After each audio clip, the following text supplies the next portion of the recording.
We offer you deep historical information from history on YouTube channel. Subscribe. Now don't forget to turn on notifications. George Washington, February 22nd, 1732, December 14th, 1799, was an American military officer, statesman, and founding father who served as the first president of the United States from 1789 to 1797. Appointed by the Continental Congress as commander of the Continental Army, Washington led Patriot forces to victory in the American Revolutionary War and served as president of the Constitutional Convention of 1787, which created and ratified the Constitution of the United States and the American federal government. Washington has been called the father of his country for his manifold leadership in the nation's founding. Washington's first public office from 1749 to 1750 was as surveyor of Culpeper County, Virginia. He subsequently received his first military training and was assigned command of the Virginia Regiment during the French and Indian War. He was later elected to the Virginia House of Burgesses and was named a delegate to the Continental Congress, where he was appointed commanding general of the Continental Army and led American forces allied with France to victory over the British at the Siege of Yorktown in 1781 during the Revolutionary War, paving the way for American independence. He resigned his commission in 1783 after the Treaty of Paris was signed. Washington played an indispensable role in adopting and ratifying the Constitution of the United States, which replaced the Articles of Confederation in 1789 and remains the world's longest-standing written and codified national constitution to this day. He was then twice elected president by the Electoral College unanimously. As the first U.S. president, Washington implemented a strong, well-financed national government while remaining impartial in a fierce rivalry that emerged between cabinet members Thomas Jefferson and Alexander Hamilton. During the French Revolution, he proclaimed a policy of neutrality while sanctioning the Jay Treaty. He set enduring precedents for the office of president, including use of the title Mr. President and taking an oath of office with his hand on a Bible. His farewell address on September 19, 1796, is widely regarded as a preeminent statement on republicanism. 1732, 1758, early life and military service. 1732. Feb 22, birth and early life. Ferry Farm, Kings Highway, free. The Washington family was a wealthy Virginia planter family that had made its fortune through land speculation and the cultivation of tobacco. Washington's great-grandfather, John Washington, emigrated in 1656 from Sulgrave, Northamptonshire, England, to the English colony of Virginia, where he accumulated 5,000 acres of land, including Little Hunting Creek on the Potomac River. George Washington was born on February 22, 1732, at Pope's Creek in Westmoreland County, in the British colony of Virginia, and was the first of 6 children of Augustine and Mary Ball Washington. His father was a justice of the peace and a prominent public figure who had 4 additional children from his first marriage to Jane Butler. The family moved to Little Hunting Creek in 1735. In 1738, they moved to Ferry Farm near Fredericksburg, Virginia, on the Rappahannock River. When Augustine died in 1743, Washington inherited Ferry Farm and 10 slaves. His older half-brother, Lawrence, inherited Little Hunting Creek and renamed it Mount Vernon. Washington did not have the formal education his elder brothers received at Appleby Grammar School in England, but he did attend the Lower Church School in Hartfield. He learned mathematics, trigonometry, and land surveying, and became a talented draftsman and map maker. By early adulthood, he was writing with considerable force and precision. In his pursuit of admiration, status, and power, his writing displayed little wit or humor. 1749, J.U.L., 20 County Surveyor, Culpeper County, Virginia, USA. Washington often visited Mount Vernon and Belvoir, the plantation that belonged to Lawrence's father-in-law, William Fairfax. Fairfax became Washington's patron and surrogate father, and Washington spent a month in 1748 with a team surveying Fairfax's Shenandoah Valley property. The following year, he received a surveyor's license from the College of William and Mary when he was 17 years old. Even though Washington had not served the customary apprenticeship, Fairfax appointed him surveyor of Culpeper County, Virginia, and he appeared in Culpeper County to take his oath of office July 20th, 1749. He subsequently familiarized himself with the frontier region, and though he resigned from the job in 1750, he continued to do surveys west of the Blue Ridge Mountains. By 1752, he had bought almost 1,500 acres in the valley and owned 2,315 acres. 1751, Jan 1, Barbados. In 1751, Washington made his only trip abroad when he accompanied Lawrence to Barbados, hoping the climate would cure his brother's tuberculosis. Washington contracted smallpox during that trip, which immunized him and left his face slightly scarred. Lawrence died in 1752, and Washington leased Mount Vernon from his widow Anne. 1753, Jan Mess, Major Washington, Ohio River, United States. Lawrence Washington's service as Adjutant General of the Virginia Militia inspired his half-brother George to seek a commission. Virginia's Lieutenant Governor, Robert Dinwiddie, appointed George Washington as a major and commander of one of the 4 militia districts. The British and French were competing for control of the Ohio Valley. While the British were constructing forts along the Ohio River, the French were doing the same, constructing forts between the Ohio River and Lake Erie. In October 1753, Dinwiddie appointed Washington as a special envoy. He had sent George to demand French forces to vacate land that was being claimed by the British. Washington was also appointed to make peace with the Iroquois Confederacy and to gather further intelligence about the French forces. Washington met with Half-King Tanacharison and other Iroquois chiefs at Yorktown and gathered information about the numbers and locations of the French forts, as well as intelligence concerning individuals taken prisoner by the French.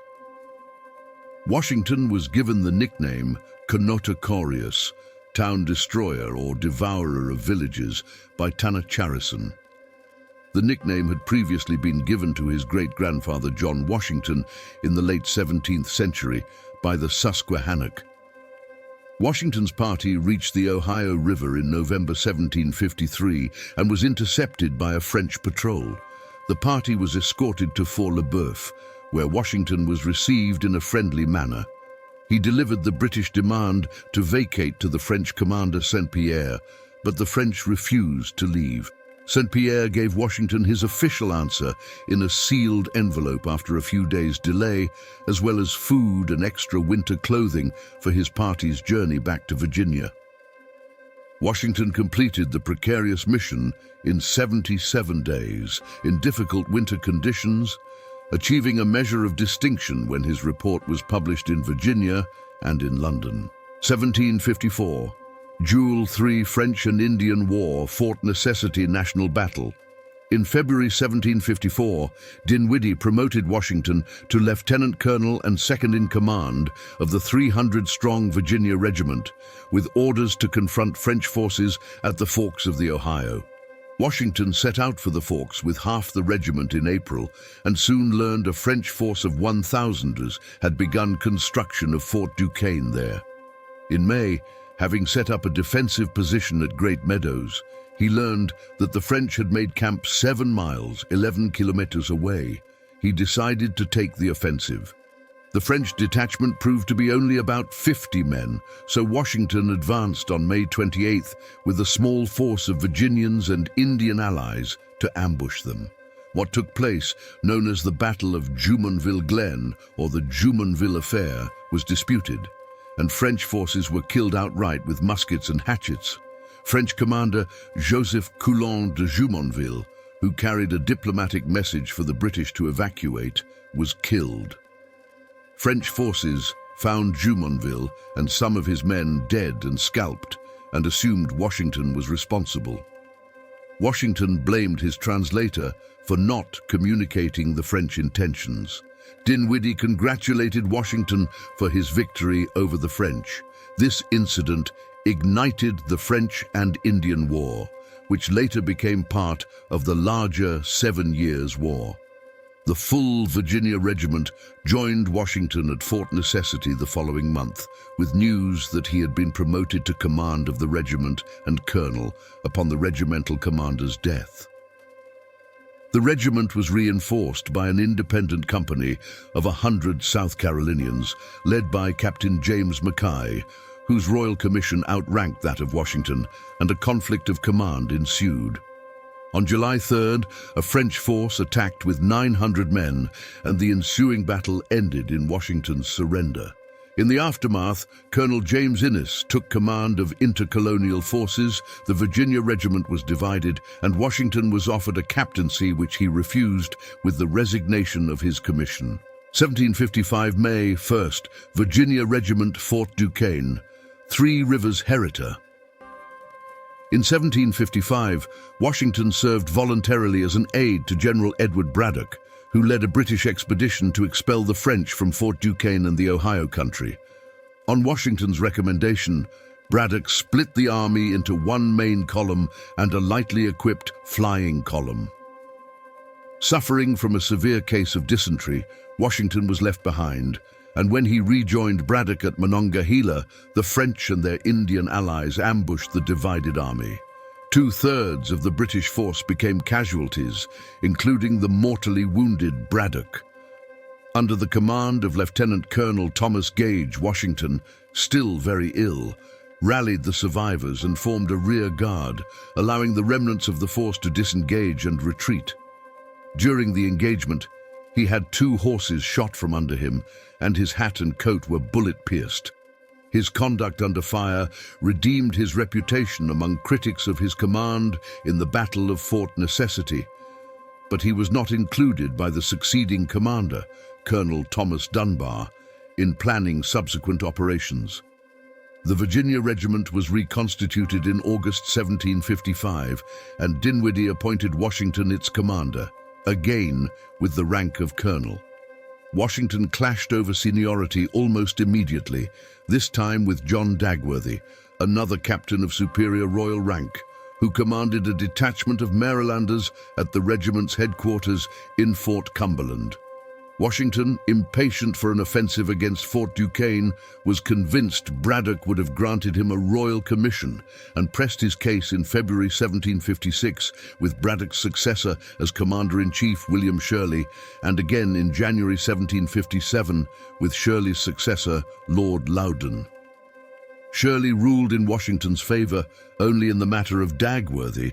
Loudon humiliated Washington, refused him a royal commission, and agreed only to relieve him of the responsibility of manning Fort Cumberland.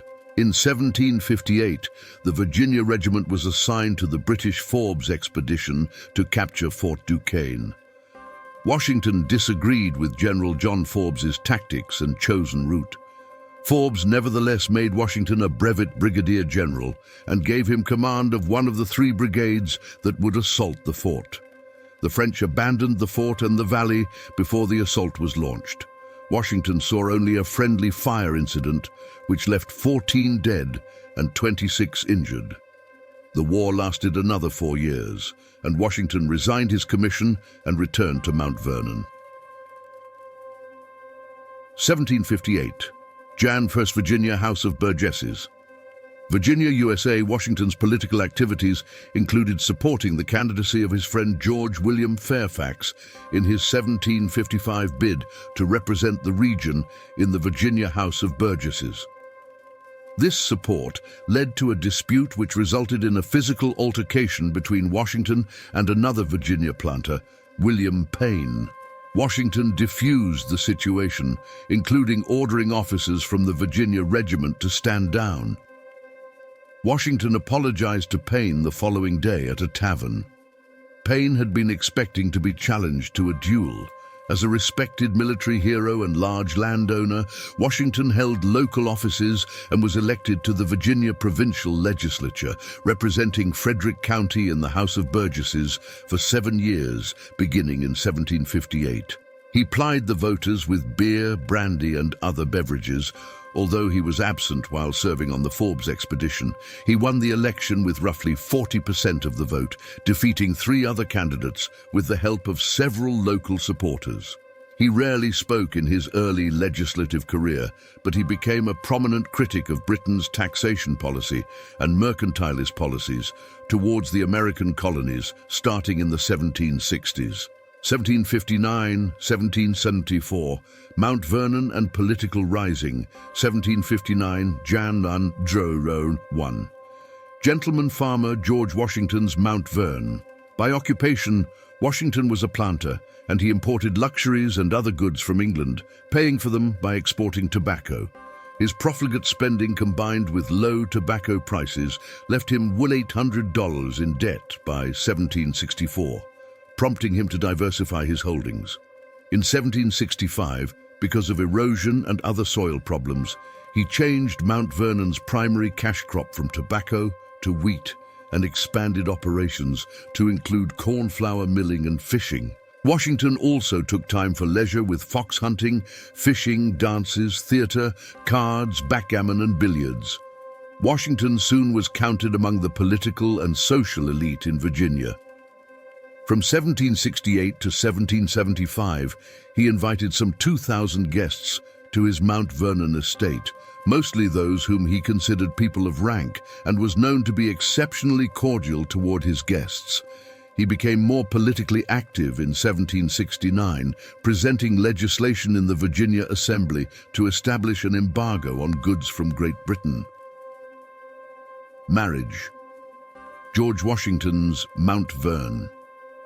On January 6, 1759, Washington, at age 26, married Martha Dandridge Custis, the 27-year-old widow of wealthy plantation owner Daniel Parke Custis. The marriage took place at Martha's estate. She was intelligent, gracious, and experienced in managing a planter's estate, and the couple created a happy marriage.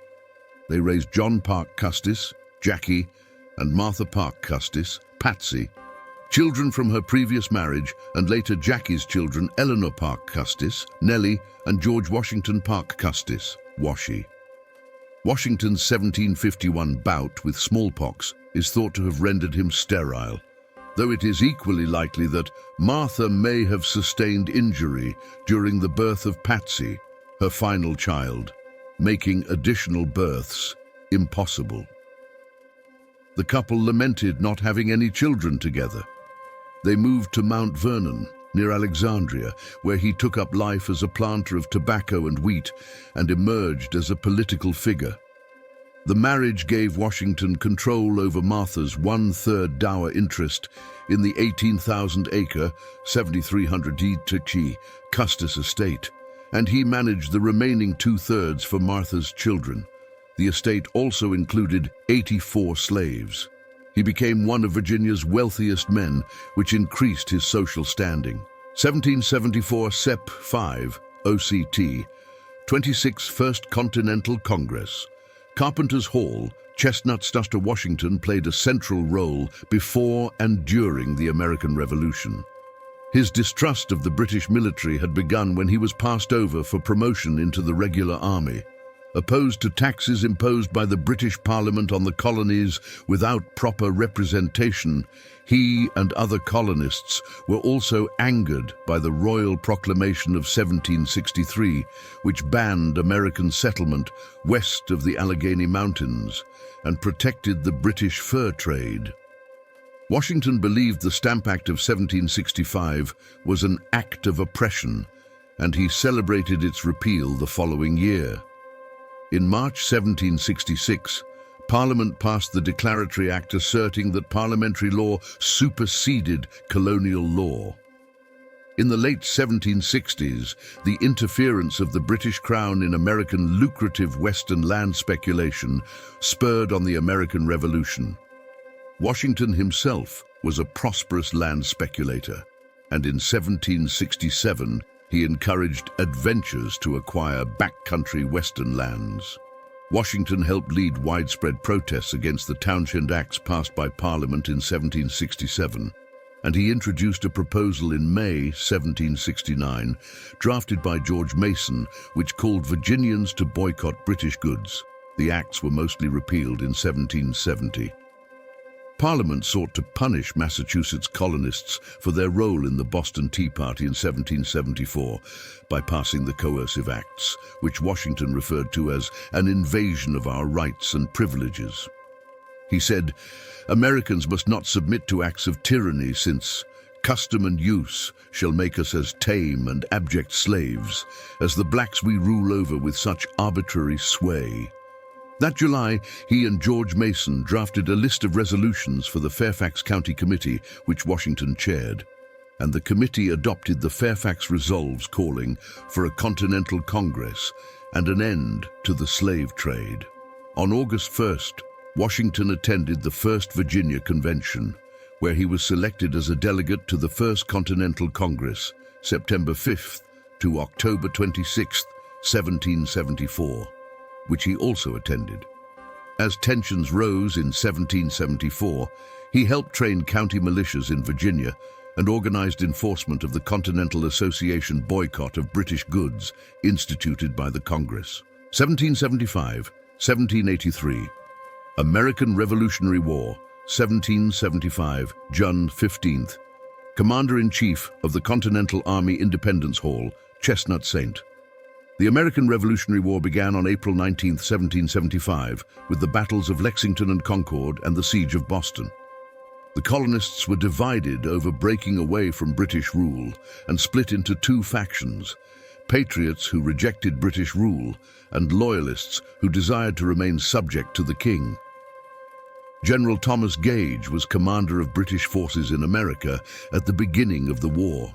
Upon hearing the shocking news of the onset of war, Washington was sobered and dismayed, and he hastily departed Mount Vernon on May 4th, 1775, to join the Second Continental Congress in Philadelphia. Congress created the Continental Army on June 14, 1775, and Samuel and John Adams nominated Washington to become its commander-in-chief. Washington was chosen over John Hancock because of his military experience and the belief that a Virginian would better unite the colonies. He was considered an incisive leader who kept his ambition in check. He was unanimously elected commander-in-chief by Congress the next day. Washington appeared before Congress in uniform and gave an acceptance speech on June 16th, declining a salary, though he was later reimbursed expenses. He was commissioned on June 19th and was roundly praised by congressional delegates, including John Adams, who proclaimed that he was the man best suited to lead and unite the colonies. Congress appointed Washington General and Commander-in-Chief of the Army of the United Colonies and of all the forces raised or to be raised by them, and instructed him to take charge of the Siege of Boston on June 22, 1775. Congress chose his primary staff officers, including Major General Artemus Ward, Adjutant General Horatio Gates, Major General Charles Lee, Major General Philip Schuyler, Major General Nathaniel Greene, Colonel Henry Knox, and Colonel Alexander Hamilton. Washington was impressed by Colonel Benedict Arnold and gave him responsibility for launching an invasion of Canada. He also engaged French and Indian War compatriot Brigadier General Daniel Morgan. Henry Knox impressed Adams with ordnance knowledge, and Washington promoted him to Colonel and Chief of Artillery. 1776 D.C. 25. George Washington's crossing of the Delaware River. Washington Crossing Bridge, or George Washington's crossing of the Delaware River, occurred on the night of December 25, 26, 1776 during the American Revolutionary War, was the first move in a surprise attack organized by George Washington against Hessian forces, which were German auxiliaries aiding the British in Trenton, New Jersey, on the morning of December 26th. Planned in secrecy, Washington led a column of Continental Army troops from today's Bucks County, Pennsylvania, across the icy Delaware River to today's Mercer County, New Jersey, in a logistically challenging and dangerous operation. Other planned crossings in support of the operation were either called off or ineffective, but this did not prevent Washington from surprising and defeating the troops of Johann Röhl, quartered in Trenton. After fighting there, the army crossed the river again back to Pennsylvania, this time with prisoners and military stores taken as a result of the battle. Washington's army then crossed the river a third time at the end of the year, under conditions made more difficult by the uncertain thickness of the ice on the river. They defeated British reinforcements under Lord Cornwallis at Trenton on January 2, 1777, and were also triumphant over his rearguard at Princeton the next day, before retreating to winter quarters in Morristown, New Jersey, as a celebrated early turn in the ultimately victorious Revolutionary War. The unincorporated communities of Washington Crossing, Pennsylvania, and Washington Crossing, New Jersey, are today named in honor of the event. 1777 DEC 19, 1778 Jun 19 Valley Forge, Pennsylvania, U. Washington's army of 11,000 went into winter quarters at Valley Forge, north of Philadelphia, in December 1777. They suffered between 2,000 and 3,000 deaths in the extreme cold over 6 months, mostly from disease and lack of food, clothing, and shelter. Meanwhile, the British were comfortably quartered in Philadelphia, paying for supplies in pounds sterling, while Washington struggled with a devalued American paper currency. The woodlands were soon exhausted of game, and by February, lowered morale and increased desertions ensued. Washington made repeated petitions to the Continental Congress for provisions. He received a congressional delegation to check the army's conditions and expressed the urgency of the situation, proclaiming, "Something must be done. Important alterations must be made." He recommended that Congress expedite supplies, and Congress agreed to strengthen and fund the Army's supply lines by reorganizing the Commissary Department. By late February, supplies began arriving.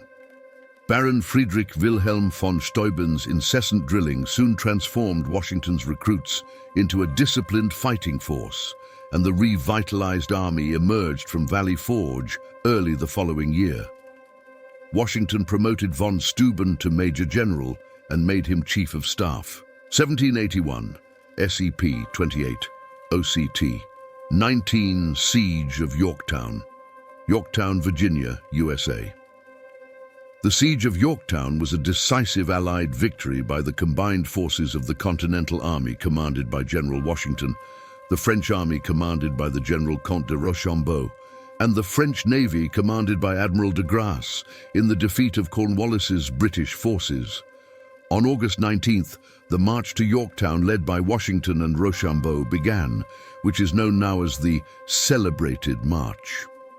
Washington was in command of an army of 7,800 Frenchmen, 3,100 militia, and 8,000 Continentals. Not well experienced in siege warfare, Washington often referred to the judgment of General Rochambeau and used his advice about how to proceed. However, Rochambeau never challenged Washington's authority as the battle's commanding officer. By late September, Patriot French forces surrounded Yorktown, trapped the British army, and prevented British reinforcements from Clinton in the north, while the French Navy emerged victorious at the Battle of the Chesapeake. The final American offensive was begun with a shot fired by Washington. The siege ended with a British surrender on October 19, 1781. Over 7,000 British soldiers were made prisoners of war in the last major land battle of the American Revolutionary War. Washington negotiated the terms of surrender for 2 days, and the official signing ceremony took place on October 19th. Cornwallis claimed illness and was absent, sending General Charles O'Hara as his proxy. As a gesture of goodwill, Washington held a dinner for the American, French, and British generals, all of whom fraternized on friendly terms and identified with one another as members of the same professional military caste. 1783, DEC 23. George Washington's resignation as Commander-in-Chief, Maryland State House, State Chi. George Washington's resignation as Commander-in-Chief marked the end of Washington's military service in the American Revolutionary War and his return to civilian life at Mount Vernon. His voluntary action has been described as one of the nation's great acts of statesmanship and helped establish the precedent of civilian control of the military. After the Treaty of Paris ending the war had been signed on September 3, 1783, and after the last British troops left New York City on November 25th, Washington resigned his commission as Commander-in-Chief of the Continental Army to the Congress of the Confederation, then meeting in the Maryland State House at Annapolis, Maryland, on December 23rd of the same year. This followed his farewell to the Continental Army November 2nd at Rockingham near Princeton, New Jersey, and his farewell to his officers December 4th at Fraunces Tavern in New York City. 1786, Jan 1, 1795, Northwest Indian War, Indianapolis, USA. During the fall of 1789, Washington had to contend with the British refusing to evacuate their forts in the northwest frontier and their concerted efforts to incite hostile Indian tribes to attack American settlers. The Northwest tribes under Miami Chief Little Turtle allied with the British Army to resist American expansion and killed 1,500 settlers between 1783 and 1790. In 1790, Washington sent Brigadier General Josiah Harmar to pacify the Northwest tribes, but Little Turtle routed him twice and forced him to withdraw. The Northwestern Confederacy of Tribes used guerrilla tactics and were an effective force against the sparsely manned American army. Washington sent Major General Arthur St. Clair from Fort Washington on an expedition to restore peace in the territory in 1791. On November 4th, St. Clair's forces were ambushed and soundly defeated by tribal forces with few survivors, despite Washington's warning of surprise attacks. Washington was outraged over what he viewed to be excessive Native American brutality and execution of captives, including women and children. St. Clair resigned his commission, and Washington replaced him with the Revolutionary War hero Major General Anthony Wayne. From 1792 to 1793, Wayne instructed his troops on Native American warfare tactics and instilled discipline, which was lacking under St. Clair. In August 1794, Washington sent Wayne into tribal territory with authority to drive them out by burning their villages and crops in the Maumee Valley. On August 24th, the American army, under Wayne's leadership, defeated the Northwestern Confederacy at the Battle of Fallen Timbers, and the Treaty of Greenville in August 1795 opened up 2/3 of the Ohio country for American settlement. 1787, 1797, Constitutional Convention and Presidency. 1787, May 25th, Constitutional Convention of 1787, Philadelphia, PA, USA. Before returning to private life in June 1783, Washington called for a strong union. Though he was concerned that he might be criticized for meddling in civil matters, he sent a circular letter to all the states, maintaining that the Articles of Confederation was no more than a rope of sand linking the states. He believed the nation was on the verge of anarchy and confusion, was vulnerable to foreign intervention, and that a national constitution would unify the states under a strong central government. When Shays' Rebellion erupted in Massachusetts on August 29, 1786, over taxation, Washington was further convinced that a national constitution was needed. Some nationalists feared that the new republic had descended into lawlessness, and they met together on September 11, 1786, at Annapolis, to ask Congress to revise the Articles of Confederation. One of their biggest efforts, however, was getting Washington to attend.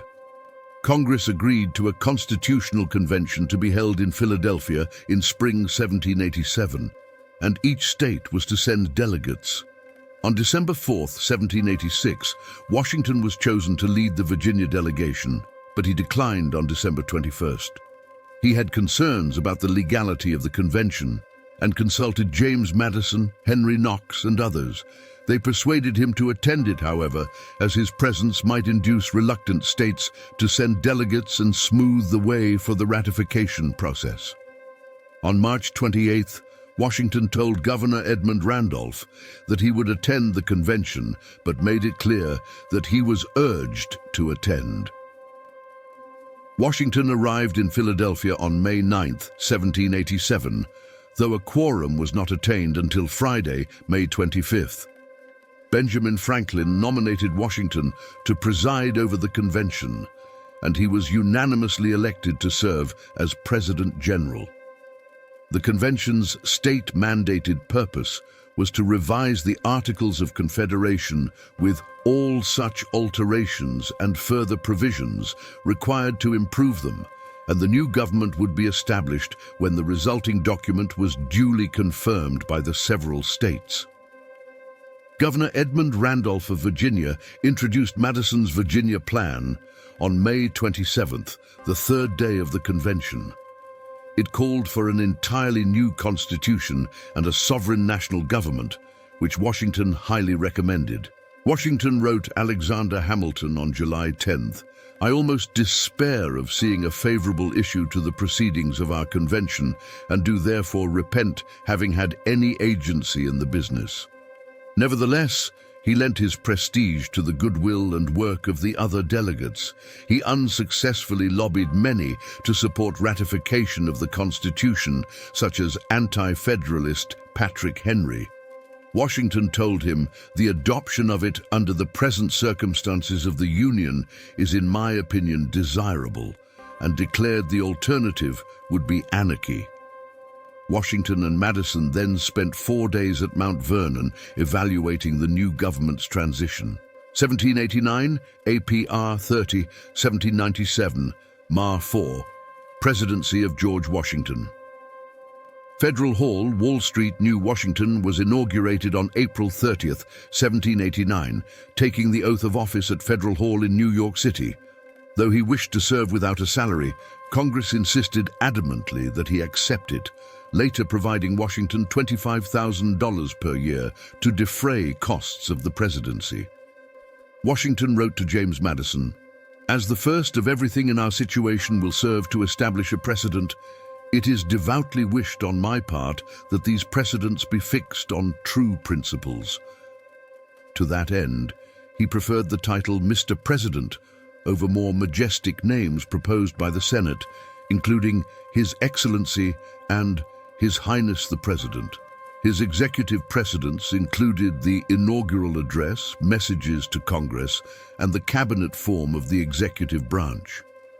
Washington presided over the establishment of the new federal government, appointing all of the high-ranking officials in the executive and judicial branches, shaping numerous political practices, and establishing the site of the permanent capital of the United States.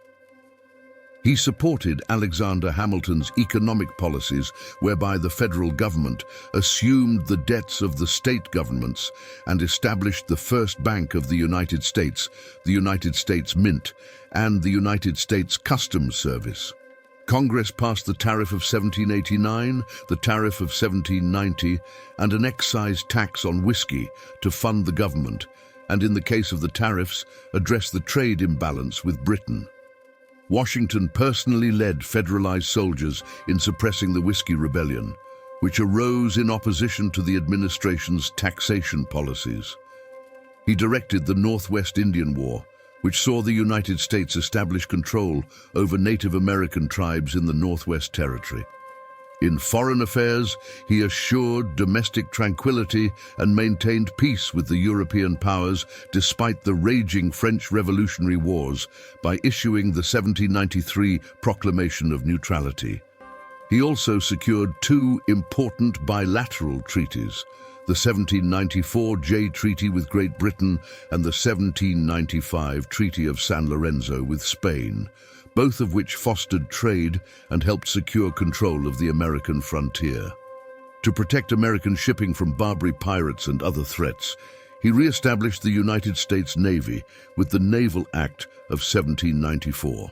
Greatly concerned about the growing partisanship within the government and the detrimental impact political parties could have on the fragile unity of the nation, Washington struggled throughout his 8-year presidency to hold rival factions together. He was, and remains, the only U.S. president never to be formally affiliated with a political party. Despite his efforts, debates over Hamilton's economic policy, the French Revolution, and the Jay Treaty deepened ideological divisions. Those that supported Hamilton formed the Federalist Party, while his opponents coalesced around Secretary of State Thomas Jefferson and formed the Democratic-Republican Party. 1791, FEB 25, First Bank of the United States, Philadelphia, PA, USA. Washington's first term was largely devoted to economic concerns, in which Hamilton had devised various plans to address matters. The establishment of public credit became a primary challenge for the federal government. Hamilton submitted a report to a deadlocked Congress, and he, Madison, and Jefferson reached the Compromise of 1790, in which Jefferson agreed to Hamilton's debt proposals in exchange for moving the nation's capital temporarily to Philadelphia and then south near Yorktown on the Potomac River. The terms were legislated in the Funding Act of 1790 and the Residence Act, both of which Washington signed into law. Congress authorized the assumption and payment of the nation's debts, with funding provided by customs duties and excise taxes. Hamilton created controversy among cabinet members by advocating establishing the first bank of the United States. Madison and Jefferson objected, but the bank easily passed Congress. Jefferson and Randolph insisted that the new bank was beyond the authority granted by the Constitution, as Hamilton believed. Washington sided with Hamilton and signed the legislation on February 25th, and the rift became openly hostile between Hamilton and Jefferson. The nation's first financial crisis occurred in March 1792. Hamilton's Federalists exploited large loans to gain control of U.S. debt securities, causing a run on the national bank. The markets returned to normal by mid-April. Jefferson believed Hamilton was part of the scheme, despite Hamilton's efforts to ameliorate, and Washington again found himself in the middle of a feud. 1791, MAR 1, 1794, Whiskey Rebellion, Pennsylvania, USA. In March 1791, at Hamilton's urging with support from Madison, Congress imposed an excise tax on distilled spirits to help curtail the national debt, which took effect in July. Grain farmers strongly protested in Pennsylvania's frontier districts. They argued that they were unrepresented and were shouldering too much of the debt, comparing their situation to excessive British taxation before the Revolutionary War. On August 2nd, Washington assembled his cabinet to discuss how to deal with the situation. Unlike Washington, who had reservations about using force, Hamilton had long waited for such a situation and was eager to suppress the rebellion by using federal authority and force. Not wanting to involve the federal government if possible, Washington called on Pennsylvania state officials to take the initiative, but they declined to take military action. On August 7th, Washington issued his first proclamation for calling up state militias. After appealing for peace, he reminded the protesters that, unlike the rule of the British Crown, the federal law was issued by state-elected representatives. Threats and violence against tax collectors, however, escalated into defiance against federal authority in 1794 and gave rise to the Whiskey Rebellion. Washington issued a final proclamation on September 25th, threatening the use of military force to no avail. The federal army was not up to the task, so Washington invoked the Militia Act of 1792 to summon state militias. Governors sent troops, initially commanded by Washington, who gave the command to Light Horse Harry Lee to lead them into the rebellious districts. They took 150 prisoners, and the remaining rebels dispersed without further fighting. 2 of the prisoners were condemned to death, but Washington exercised his constitutional authority for the first time and pardoned them. Washington's forceful action demonstrated that the new government could protect itself and its tax collectors. This represented the first use of federal military force against the states and citizens, and remains the only time an incumbent president has commanded troops in the field. Washington justified his action against certain self-created societies, which he regarded as subversive organizations that threatened the national union. He did not dispute their right to protest, but he insisted that their dissent must not violate federal law. Congress agreed and extended their congratulations to him. Only Madison and Jefferson expressed indifference. 1796 SEP 19 George Washington's Farewell Address, United States. In 1796, Washington declined to run for a third term of office, believing his death in office would create an image of a lifetime appointment. His retirement established a precedent for a two-term limit on the U.S. presidency. In May 1792, in anticipation of his retirement, Washington instructed James Madison to prepare a valedictory address, an initial draft of which was entitled the Farewell Address. In May 1796, Washington sent the manuscript to his Secretary of Treasury, Alexander Hamilton, who did an extensive rewrite, while Washington provided final edits. On September 19, 1796, David Claypool's American Daily Advertiser published the final version of the address. Washington stressed that national identity was paramount, while a united America would safeguard freedom and prosperity. He warned the nation of three eminent dangers: regionalism, partisanship, and foreign entanglements, and said the name of American, which belongs to you in your national capacity, must always exalt the just pride of patriotism, more than any appellation derived from local discriminations. Washington called for men to move beyond partisanship for the common good, stressing that the United States must concentrate on its own interests. He warned against foreign alliances and their influence in domestic affairs, and bitter partisanship and the dangers of political parties. He counseled friendship and commerce with all nations, but advised against involvement in European wars. He stressed the importance of religion, asserting that religion and morality are indispensable supports in a republic. Washington's address favored Hamilton's Federalist ideology and economic policies. After initial publication, many Republicans, including Madison, criticized the address and believed it was an anti-French campaign document. Madison believed Washington was strongly pro-British.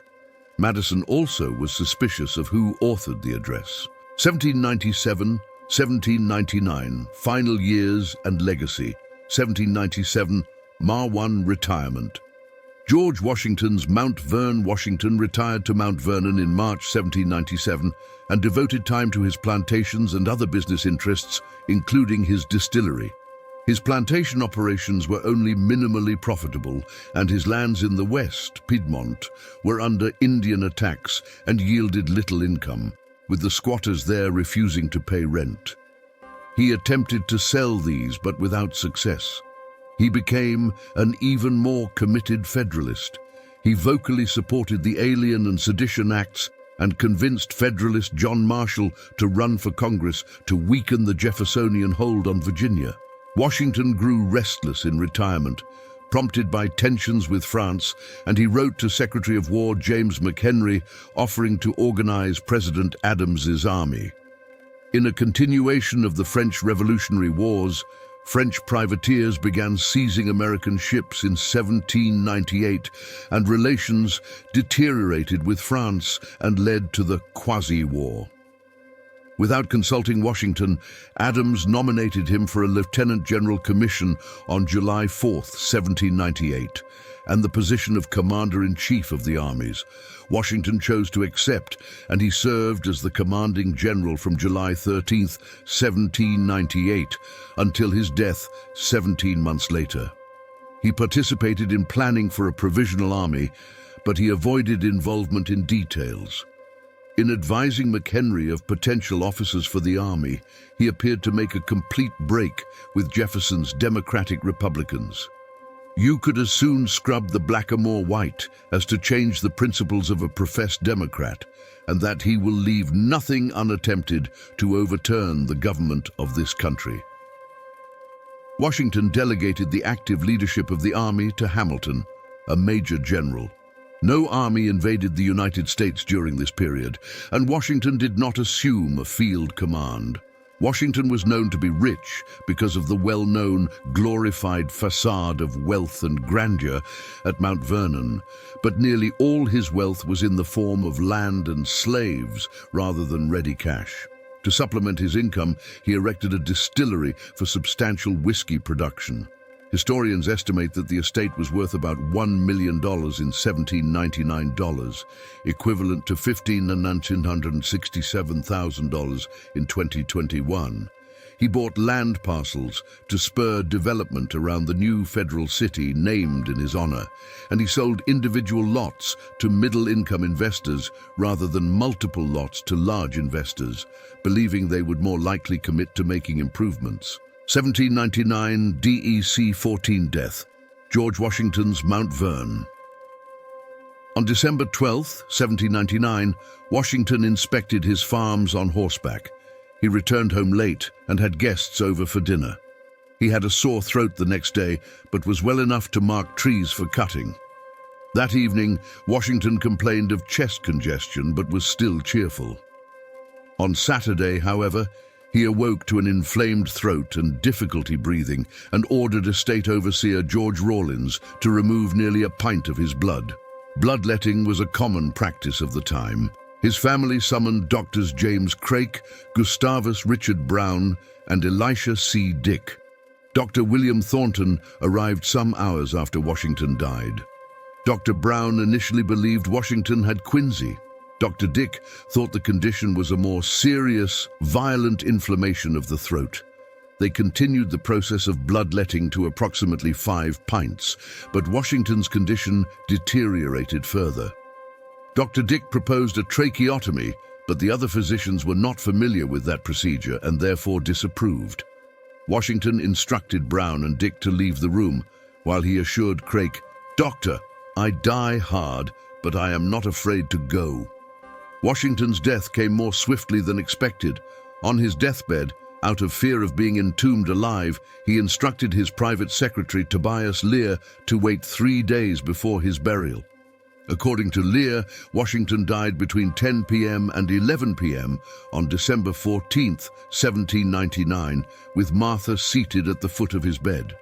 His last words were, "'Tis well," from his conversation with Lear about his burial. He was 67. Congress immediately adjourned for the day upon news of Washington's death, and the Speaker's chair was shrouded in black the next morning. The funeral was held 4 days after his death on December 18, 1799, at Mount Vernon, where his body was interred. Cavalry and foot soldiers led the procession, and 6 colonels served as the pallbearers. The Mount Vernon funeral service was restricted mostly to family and friends. Reverend Thomas Davis read the funeral service by the vault with a brief address, followed by a ceremony performed by various members of Washington's Masonic Lodge in Alexandria, Virginia. Congress chose Light Horse Harry Lee to deliver the eulogy. Word of his death traveled slowly. Church bells rang in the cities, and many places of business closed. People worldwide admired Washington and were saddened by his death, and memorial processions were held in major cities of the United States. Martha wore a black mourning cape for 1 year, and she burned their correspondence to protect their privacy. Only 5 letters between the couple are known to have survived. 2 from Martha to George, and 3 from him to her. 1800, Jan Post Epilogue.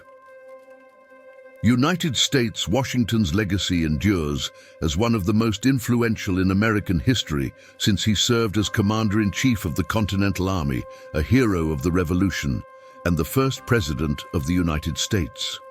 Various historians maintain that he also was a dominant factor in America's founding, the Revolutionary War. and the Constitutional Convention.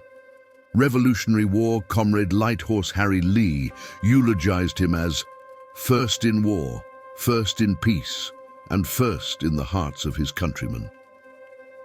Lee's words became the hallmark by which Washington's reputation was impressed upon the American memory, with some biographers regarding him as the great exemplar of republicanism. He set many precedents for the national government and the presidency in particular, and he was called the father of his country as early as 1778. In 1879, Congress proclaimed Washington's birthday to be a federal holiday. Washington became an international symbol for liberation and nationalism as the leader of the first successful revolution against a colonial empire.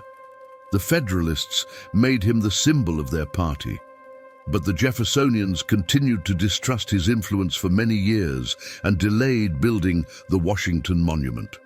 Washington was elected a member of the American Academy of Arts and Sciences on January 31, 1781, before he had even begun his presidency. He was posthumously appointed to the grade of General of the Armies of the United States during the United States bicentennial to ensure he would never be outranked. This was accomplished by the Congressional Joint Resolution Public Law 94-479, passed on January 19, 1976, with an effective appointment date of July 4, 1976, and March 13, 1978, Washington was militarily promoted to the rank of General of the Armies. In the 21st century, Washington's reputation has been critically scrutinized. Along with various other founding fathers, he has been condemned for holding enslaved human beings. Though he expressed the desire to see the abolition of slavery come through legislation, he did not initiate or support any initiatives for bringing about its end. This has led to calls from some activists to remove his name from public buildings and his statue from public spaces. Nonetheless, Washington maintains his place among the highest-ranked U.S. presidents.